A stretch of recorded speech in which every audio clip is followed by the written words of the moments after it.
High in western China's Kunlun Mountains, men gamble with their money and their lives. The prize is some of the finest jade on earth. But winning it requires many sacrifices. Life in the mountain camps is hard, and the work is harder. The jade must be clawed from the mountain's grip, and then man-hauled down its treacherous slopes. It's a hard way to make a living, but for over 2,000 years, little has changed for the jade hunters of China.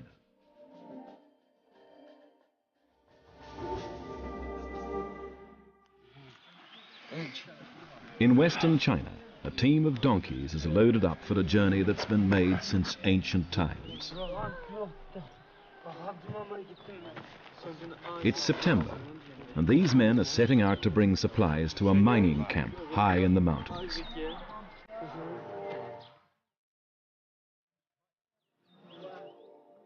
Trips like this have been made since the Qin dynasty over 2,000 years ago, and the supply train has been running since May. This is the last supply run of the season. In 2 or 3 weeks' time, the mountain weather will start to make mining impossible, and the camps will close for the winter. But reports are coming in from the camps of discontented miners and not much jade.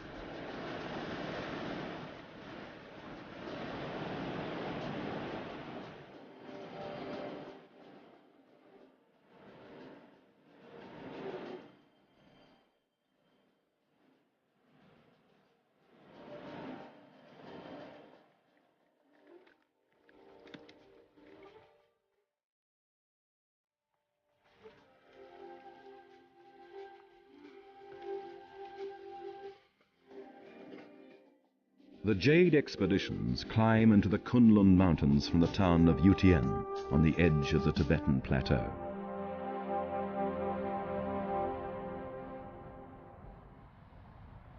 Immense geological forces that raised these mountains formed volcanoes, which melted the rocks to create the precious mineral.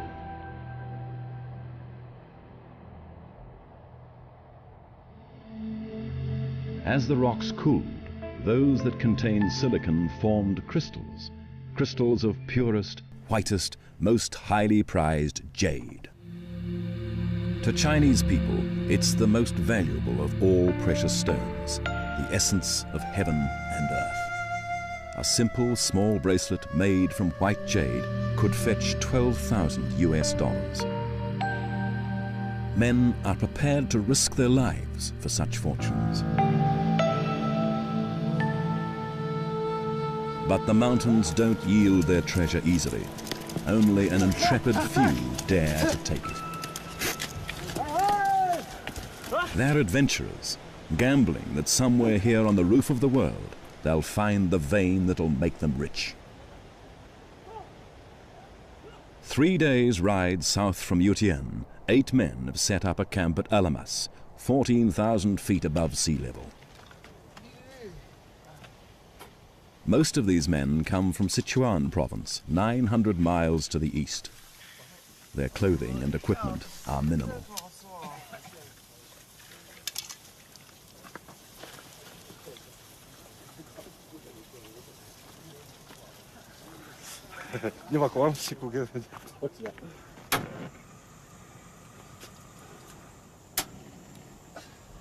Accommodation is very basic, rock walls and plastic sheeting to keep out the mountain weather.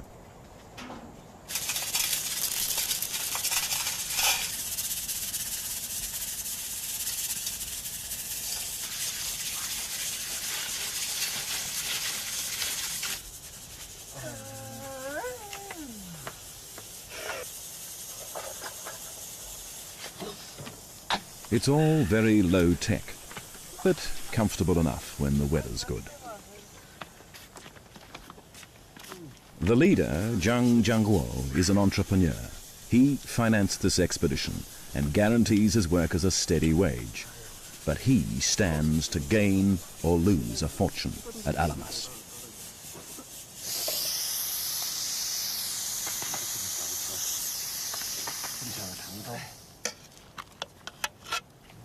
Back in their villages, these unskilled labourers could earn around $70 a month.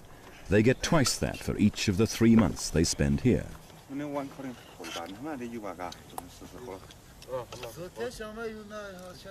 Though he's only 21, Xiao Jiang has been well paid for mining in these mountains for the last 7 years.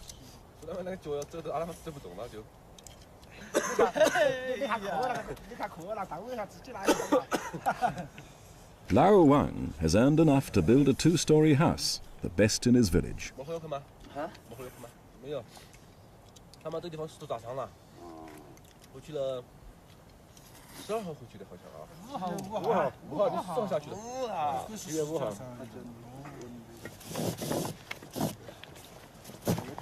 The strongest man on this team comes from here in Xinjiang.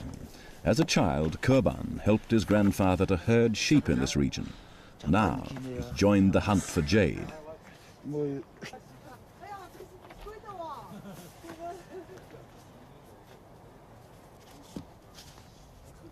Today, he carries the heaviest load, a tank of fuel, and leads the team to the mine site. Lao Tian, the cook, will spend the day at camp, where he can wait for much-needed supplies. The walk to work is steep, and at 2.5 miles above sea level, where the air is thin and the temperatures are cold, very strenuous. But the scenery is spectacular. And along the way, Keban provides entertainment.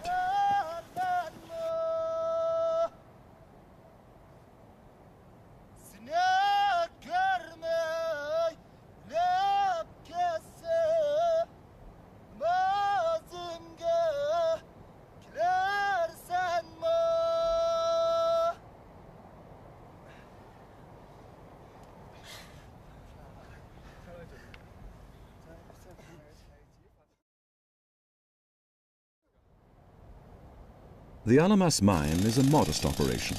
Zhang Jiangguo can only afford enough equipment for 1 or 2 miners to dig at once. The rest wait for their chance to blast the rock and dig through the rubble.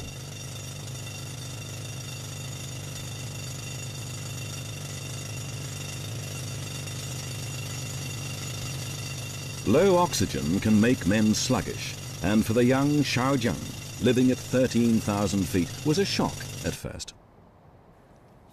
I had no appetite. I couldn't sleep.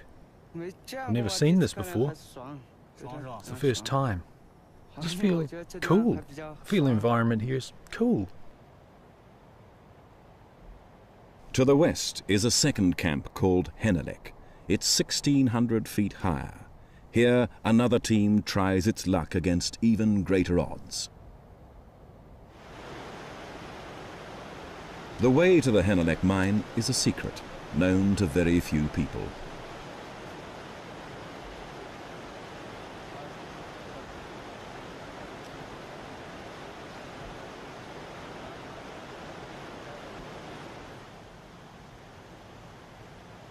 Here, the altitude, the temperature, the climate are all more extreme.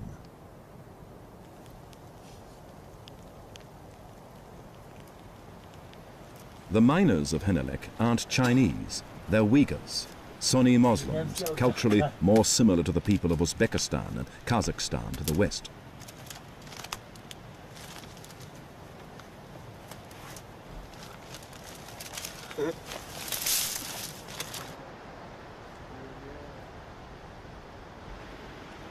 One of the miners keeps a pet wolf.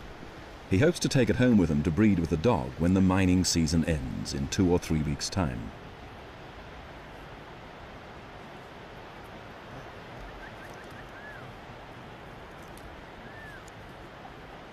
That's all the time they have left this year, and so far they've found nothing.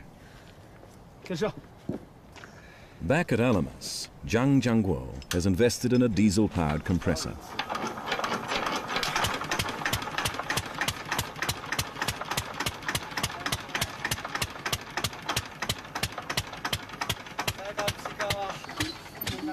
Keban and the others struggle to start it each day. Until 50 years ago, all the power in the Kunlun jade mines came from human muscle. Now, machines such as this take some of the sweat out of the daily work of drilling and blasting.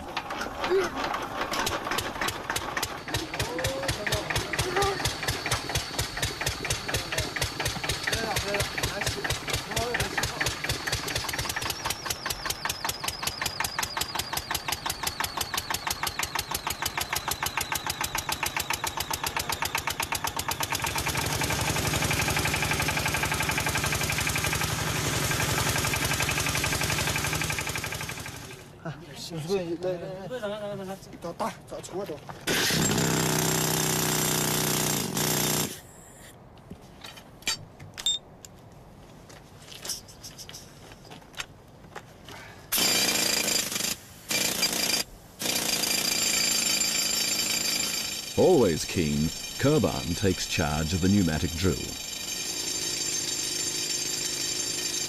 Zhang Jiangguo has time to sit and worry about his investment.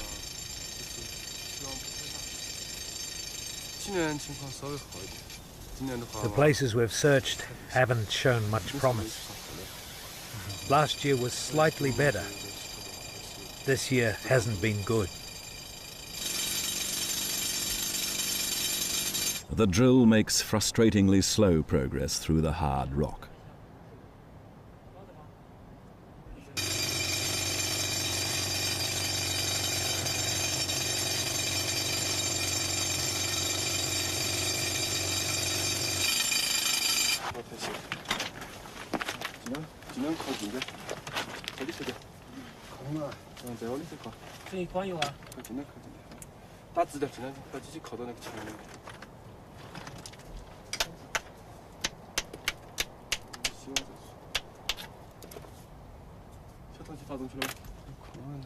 Neither Zhang nor any of his laborers has much technical knowledge about mining.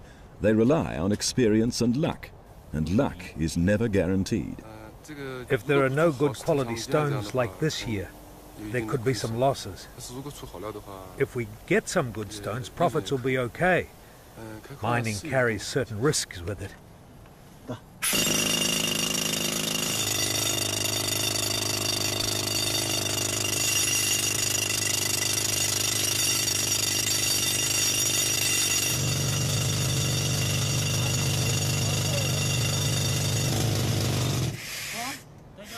It's time to set the charges.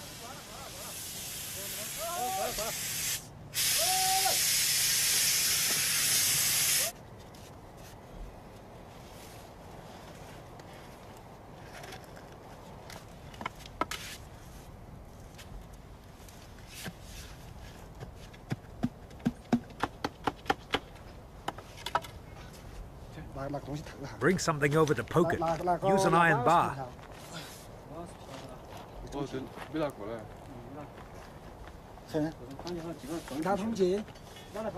Don't push it too hard, otherwise it'll explode.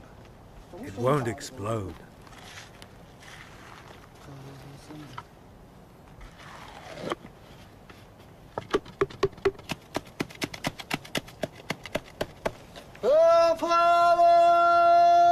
Kaban sounds the warning to keep clear.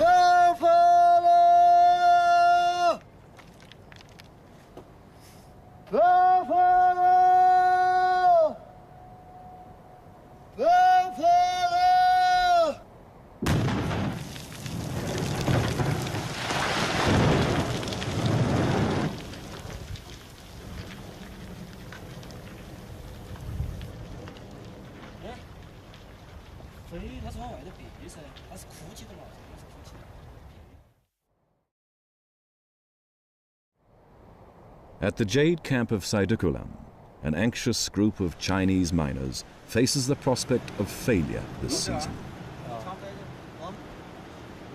A number of the men have caught the flu in the cold weather.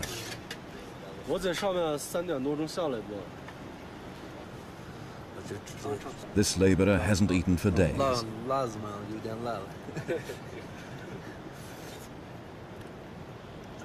Tian Wei is the foreman here, and he's losing money.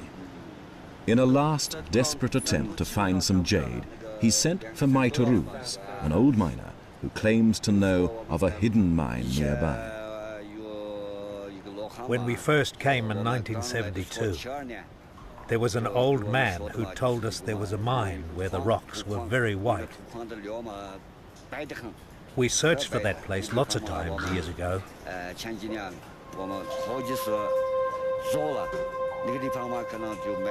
Maybe it was buried or hidden under falling stones. No, we couldn't find it. Jade hunters have been coming to the Kunlun Mountains for centuries. Is it possible that the old man knows about a mine that all these miners have missed? Maybe. I plan to go up tomorrow to the places that you know. After that, we'll search around for the vein. But this is a last desperate throw of the dice. Tian Wei has less than 3 weeks to find Jade or lose his investment in the camp. This season has brought the worst summer rains to the Kunlun jade mines for 20 years.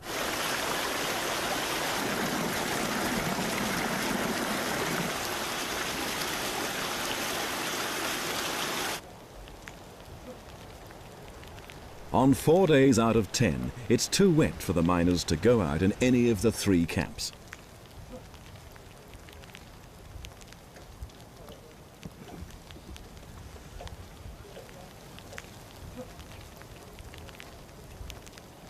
All they can do is wait.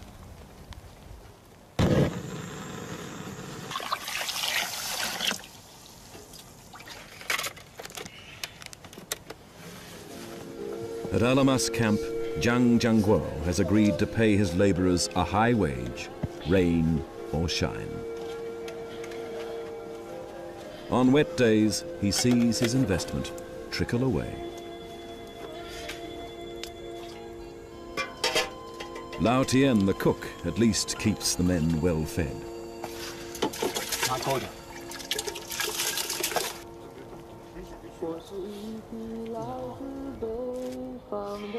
Apart from that, the laborers have to rely on a sparse collection of music and games to keep boredom at bay.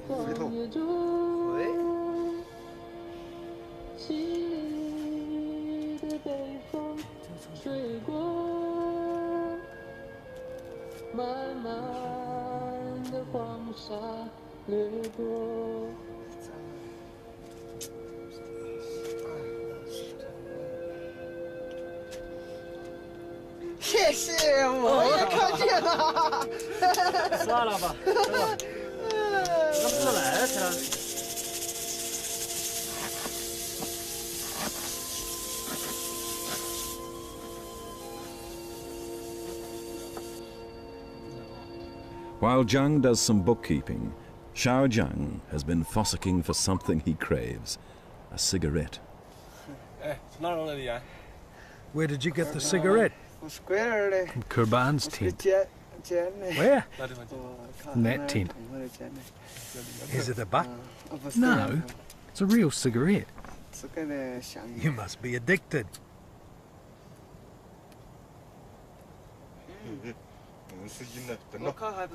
I guess it can't be lit. Come on, that cigarette's rubbish.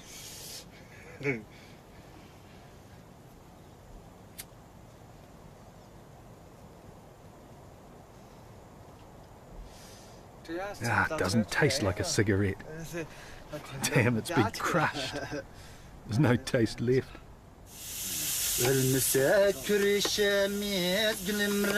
Kurban tries to beat the camp blues by sharing his repertoire of Uyghur folk songs.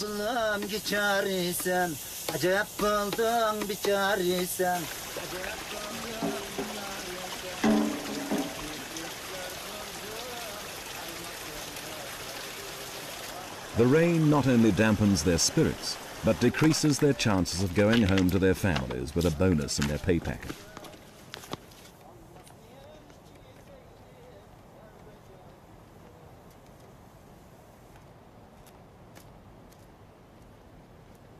At last, the rain begins to clear.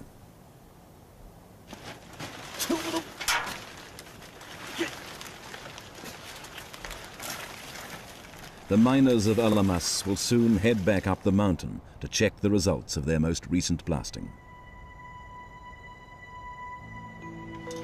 Meanwhile, over at Saidukulan, Tian Wei and the old miner Maiteruz have begun their search for the lost mine, Tian Wei's last chance to save his investment.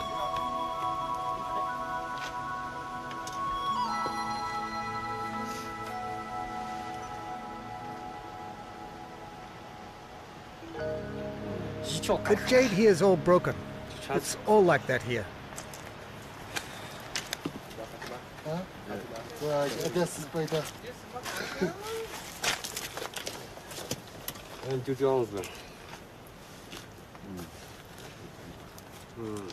They've found a vein of jade.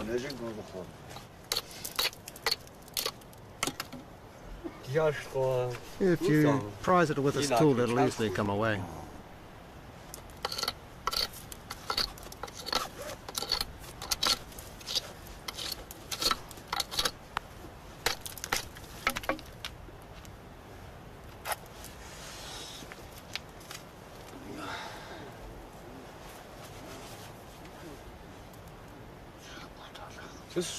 This is all broken. This area is all like that. The vein starts up there and then comes down through here. But Maiteruz doesn't believe it's the vein they're looking for. They try further up the mountain.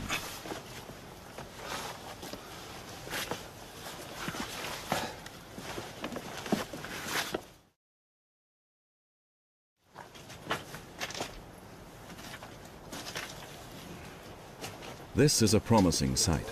Maiteruz advises Tian Wei what to do. And over there, if it's possible, use the pneumatic drill. Drill 2 or 3 holes near that side, set off some explosive and have a look. Don't touch that up on top.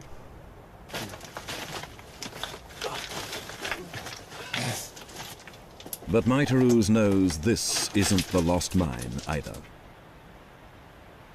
Hours of searching bring them no closer to saving Tian Wei's investment. Tian Wei's becoming agitated.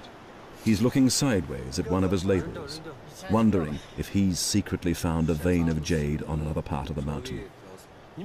What have you found over where you are? Nothing. Nothing at all? Well, just keep going. How many times have I told you? Keep looking until you know there's really nothing there. Can't you see it's raining? Then why have you told me you haven't found anything? I'm just saying. Well, what do you want to do? If you don't want to work, just leave.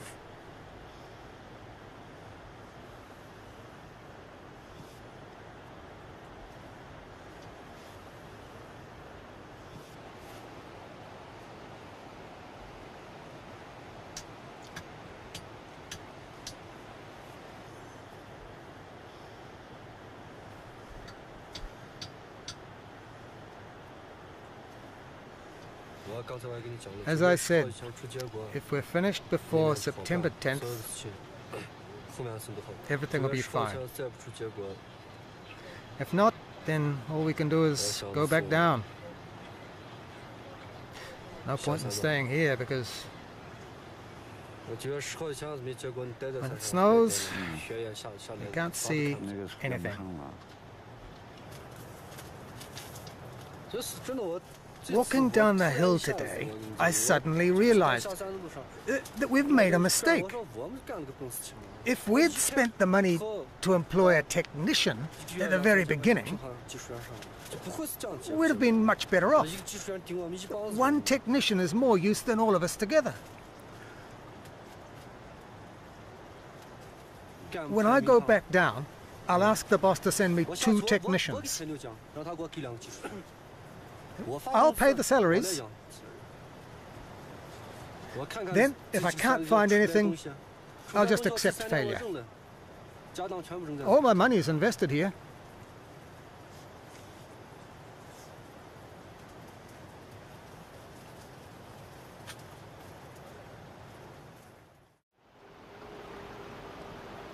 Even for experienced jade miners, Life at 14,000 feet in the Kunlun Mountains is no picnic. It's only breakfast time, but already the labourers at Hennelik are complaining.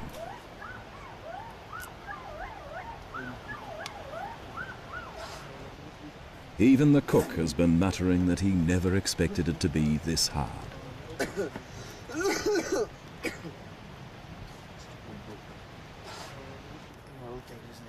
Though most were born in this region, they're missing home, and some are griping about the work.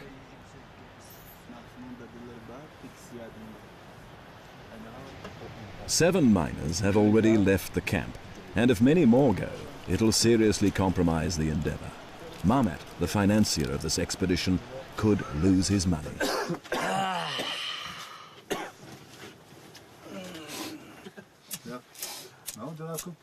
He has just a few more days of good weather left to get enough jade out of these mountains to make a profit. He needs his team to stand by him, so he's decided to give them a pep talk.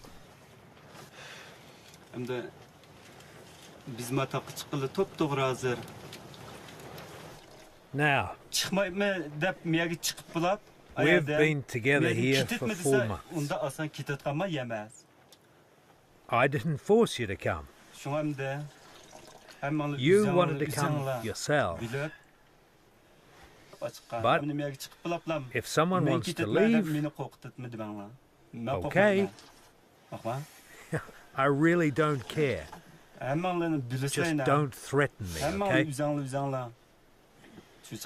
Stay or leave. Now you must decide yourselves. It's a tough job here we've got to do. Now we trust each other. That's because we know each other. That's why I brought you all here. I just hope that everyone does their best.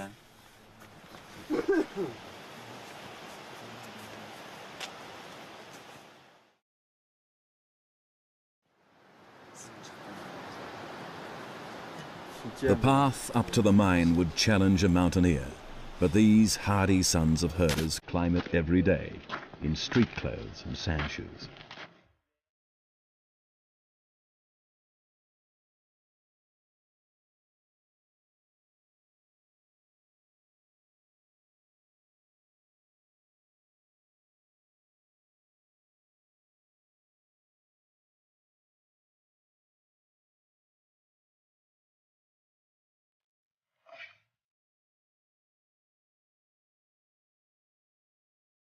At this altitude, most people would gasp for breath after just a few steps.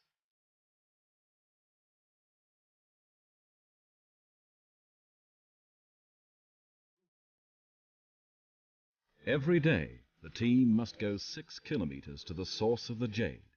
It's a tough climb that takes over 2 hours.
The vein of jade they're working is located at the bottom of a pit.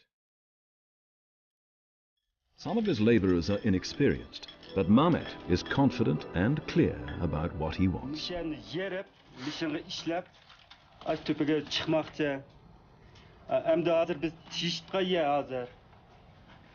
We're going to focus on this place here.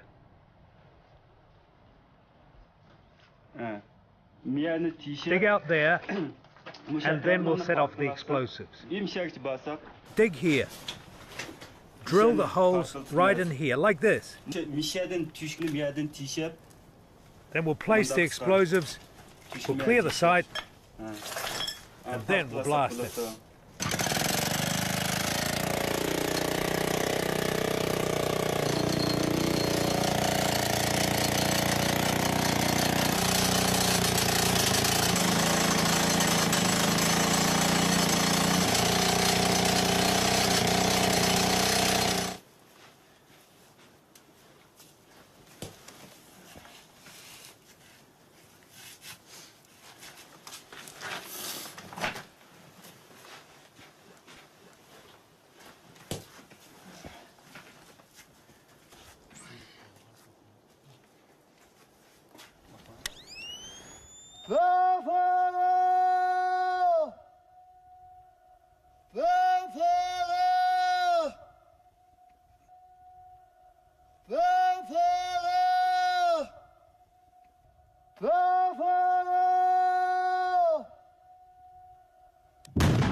When the dust clears, they'll gather their treasure.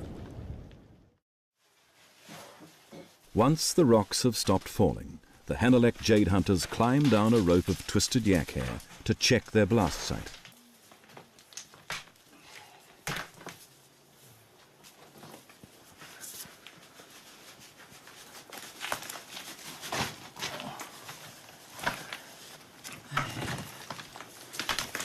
They've uncovered some second-class jade. It's not the best, but Marmot and his team have something to show for their struggles and investment. The bigger the better. It's a shame it's too small. The colour isn't bad.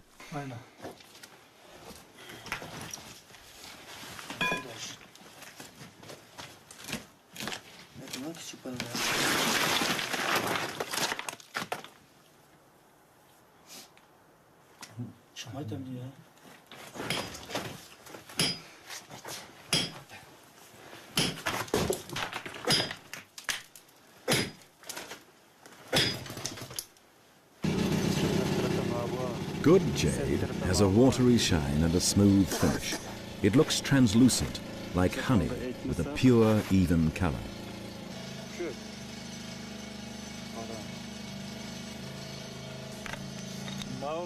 Any jade that fails these standards isn't worth carrying down the mountain.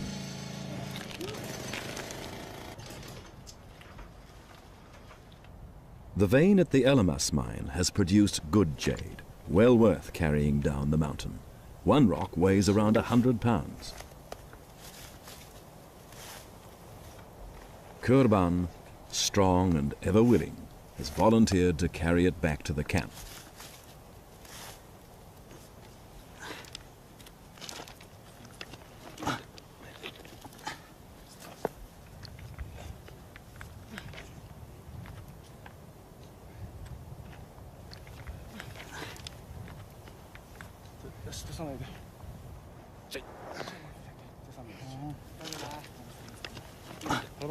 Using a makeshift sling of yak hair rope and a folded jacket as padding for his back, he sets off.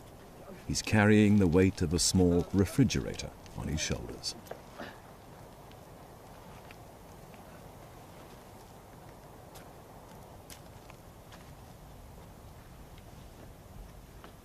He has a 6-mile journey ahead of him.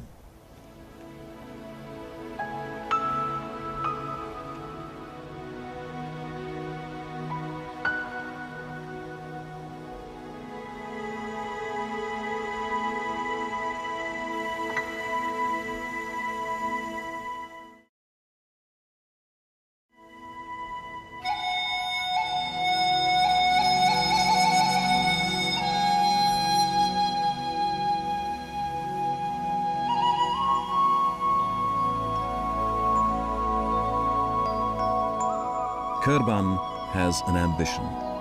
He'll use the money he earns from jade to buy a motorbike, so he can trade sheepskins in the area near his village. Such thoughts drive him on, but don't make the load any lighter.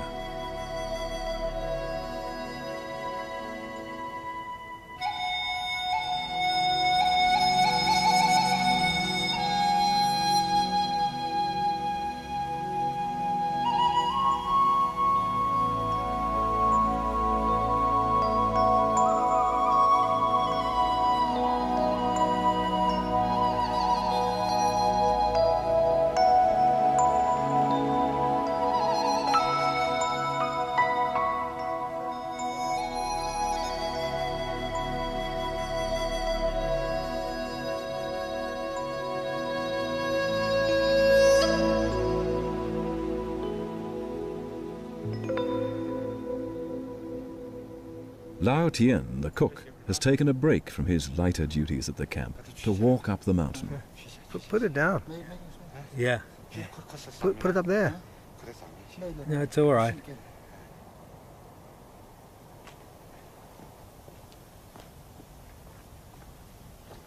Put it on top of the rock. It'll be too hard to stand up again. Ah, it doesn't matter. The other miners with lighter loads have caught up.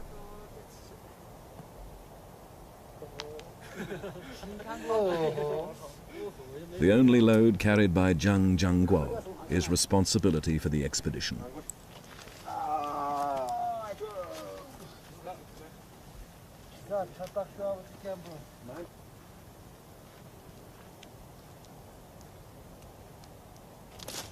Kurban manages to keep up with the others for a while.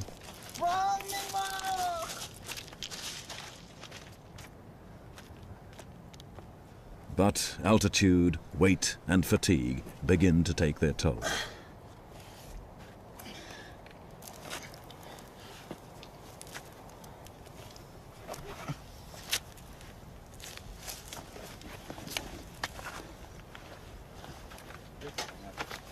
The rest of the team is nearly home.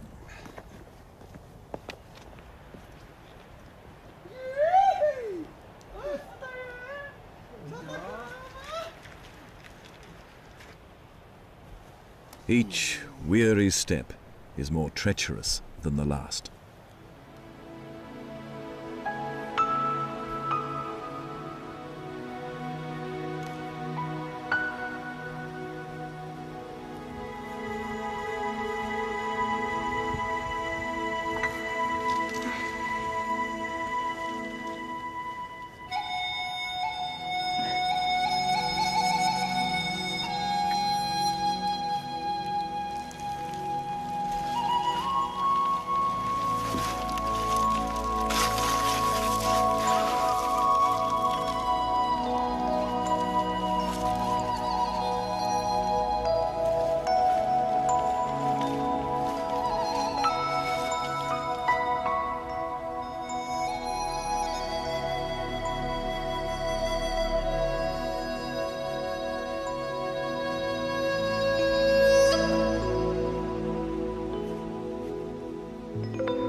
Kurban's dream keeps him going.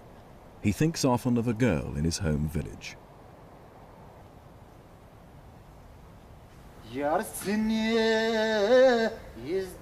If he buys the motorbike, she'll marry him. And he'll give her the heart-shaped pendant he's been carving for her.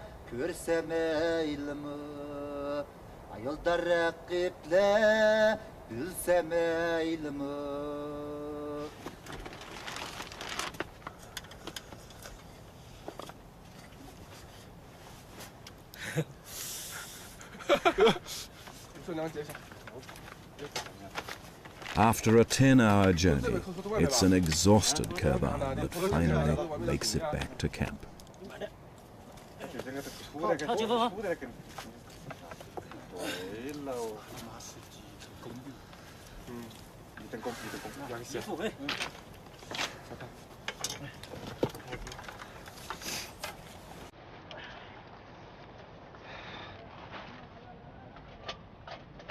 The reward for all his effort may be small, but it'll help his dream come true.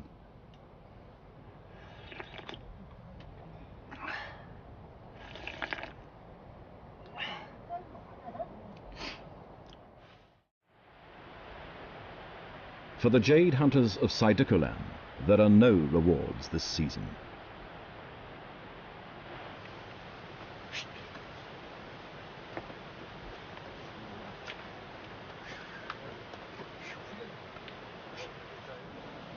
Tian Wei and his team have done their best and failed. They're making a final desperate appeal to the god of the mountain.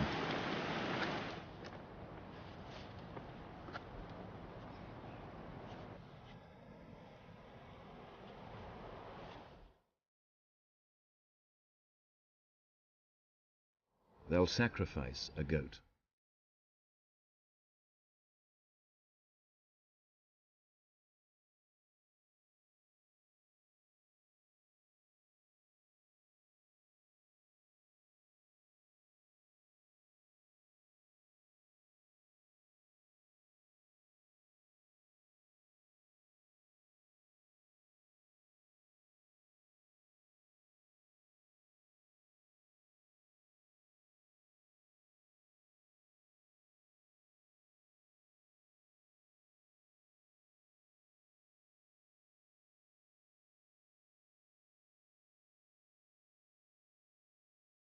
Tian Wei gambled with the Kunlun Mountains and lost.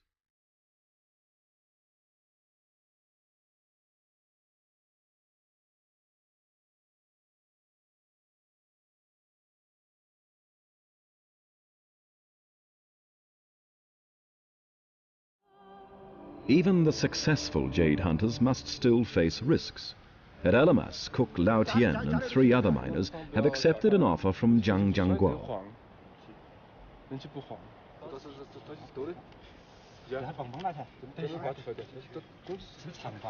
He's promised them $120 to carry this rock down the mountain.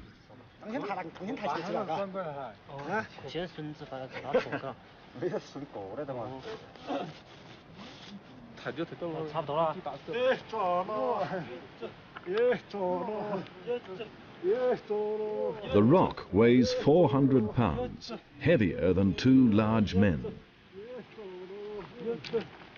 Like sailors singing a sea shanty, they chant to keep working in rhythm.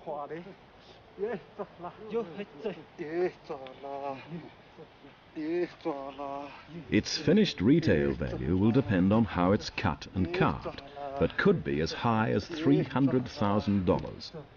These men are earning $30 each.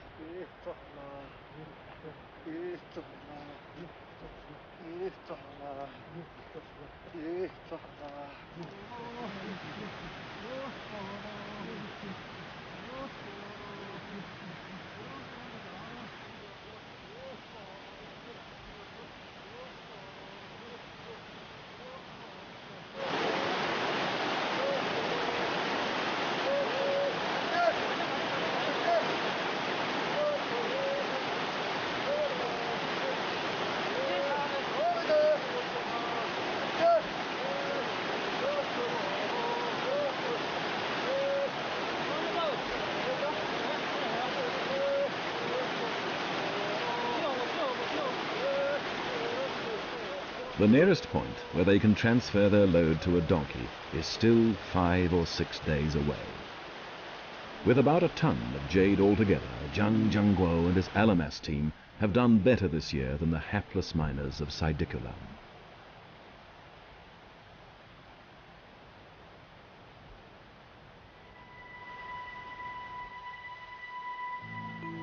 At Henelek, they've also been successful. But getting their jade out of the mine takes a 2-day journey through extremely rough country. A small group makes the trip every few days.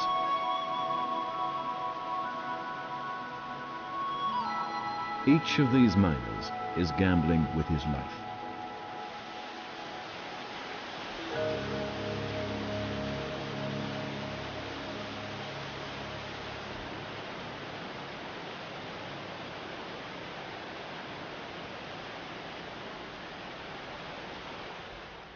One slip on this cliff could send them plunging 12,000 feet to the rocks below.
Having negotiated the cliff, their next challenge is a flooded river.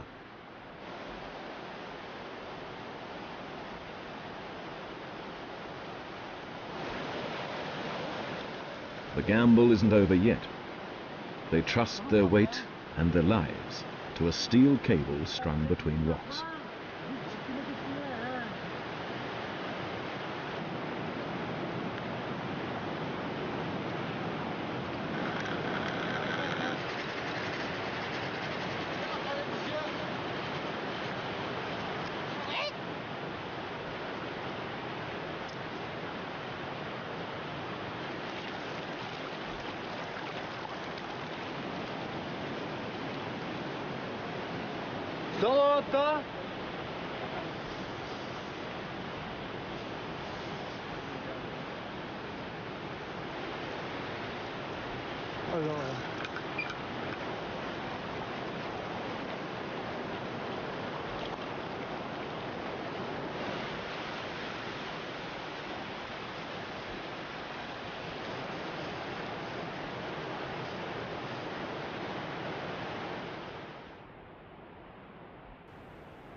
The long haul takes them to a depot, which is constantly guarded against thieves.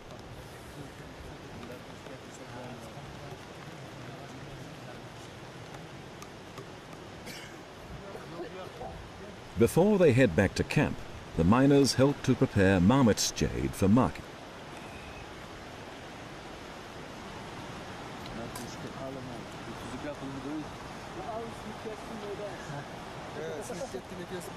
Each bag is weighed, then fitted with a tamper-proof seal, a twist of wire.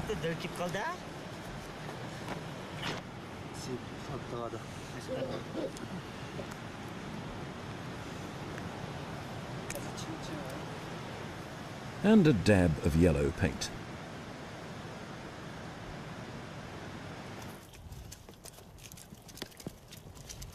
Donkeys now take over, carrying the jade for 3 days to the nearest road.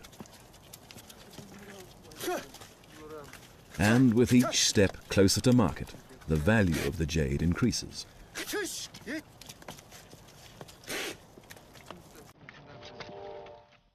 As winter closes in and the mining season ends, the jade hunter's gamble is over. Some succeeded, others failed.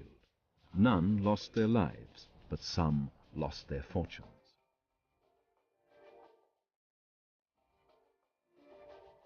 But the lure of riches is powerful enough to draw some back every year to hunt jade in the Kunlun Mountains.